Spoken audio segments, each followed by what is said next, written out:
জানেন কি, বড়াশির শিব মন্দিরের পাশে রয়েছে আশ্চর্য এক পুকুর। সেই পুকুরে স্নান করলে সন্তানহীন পিতামাতার কোল আলো করে আসে ফুটফুটে শিশু।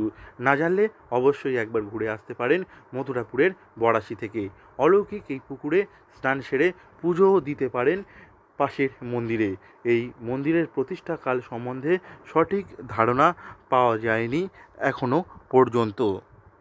এখানে আসে মানুষের মনের একটা শান্তি। হুম। তো বাবার কাছে সবাই ঘুরে যায়, প্রায় প্রতিদিনই মানুষ আসে। এখানে ওই যে চৈত্র মাসে শিবের একটা বাৎসরিক পুজো হয়, সেখানে হাজার হাজার মানুষ এখানে আসে। মানে দক্ষিণ চব্বিশ প্রত্যন্ত অঞ্চল, কেন এখন যারা শহরে যারা আছে সেখান থেকেও মানুষ এখানে চলে আসে। পাশে পুকুরে স্নান হয়, খুব মানে মানসিক করে প্রচুর মানুষ। হ্যাঁ, হ্যাঁ। মানে মনের যা ইচ্ছা মনের যা ইচ্ছে মনস্কামনা মানুষের পূর্ণ হয়। মনে করা হয় শশাঙ্কের আমলে এই মন্দিরের প্রতিষ্ঠা হয়। পরে ইংরেজ আমলে জঙ্গল হাসিলের সময় সুন্দরবনের প্রাচীন এই মন্দির সর্বসমক্ষে আসে। বর্তমানে মন্দিরের সংস্কার করা হয়েছে। এই মন্দিরে বিরাজ করেন বাবা বজরুকিনাথ শিব। স্থানীয়দের দাবি, আগে মন্দিরের পাশ দিয়ে বাবা স্বয়ং হেঁটে যেতেন।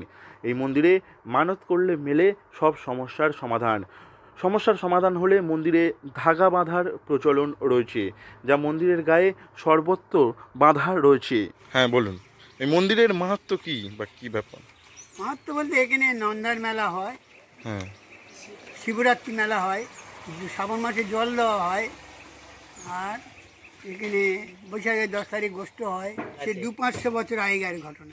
এখানে ডাব ভাসানো হয়, বাচ্চা কাচ্চা যাদের না হয় তারা ডাব ভাসায় এই পুকুরে। তার নিসিম মনস্কামনা পূর্ণ পেয়েছে, তার পুজো দিতে আসে, মানত চুকোতে আসে, নাড়া হয় বা পূজা আসি দিয়ে যায়। মন্দির সংক্রান্ত আরও একটি জনশ্রুতি এলাকায় প্রচলিত রয়েছে। স্থানীয়রা জানান, এই এলাকায় আগে যখন জঙ্গল ছিল তখন গরুর পাল এই মন্দিরের কাছে চলে আসতো। এক রাখাল বালক গরুর খোঁজে মন্দিরের কাছে এসে দেখতে পান গরুর পাল অম্বুলিম্বে নিজেরাই দুধ দান করছেন। এরপর এলাকায় ছড়িয়ে পড়ে বাবার মাহাত্ম্যের কথা। শিবরাত্রি সহ বছরের একাধিক দিনে এই মন্দির সংলগ্ন এলাকায় হাজার হাজার পুণ্যার্থী ভিড় করেন। আপনিও অবশ্যই একবার ঘুরে আসতে পারেন এই মন্দির থেকে।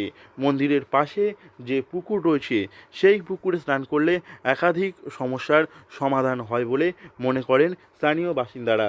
বিশেষ করে সন্তানহীন পিতামাতার কোল আলো করে আসে ফুটফুটে শিশু, এমনই বিশ্বাস করেন স্থানীয় বাসিন্দারা। এই মন্দিরে প্রতি সপ্তাহে সোমবার ও শুক্রবার করে পুজো হয়, যা দেখতে সেখানে প্রচুর পুণ্যার্থী উপস্থিত হন। দক্ষিণ চব্বিশ পরগনা থেকে নবাব মল্লিকের রিপোর্ট, লোকাল 18 বাংলা।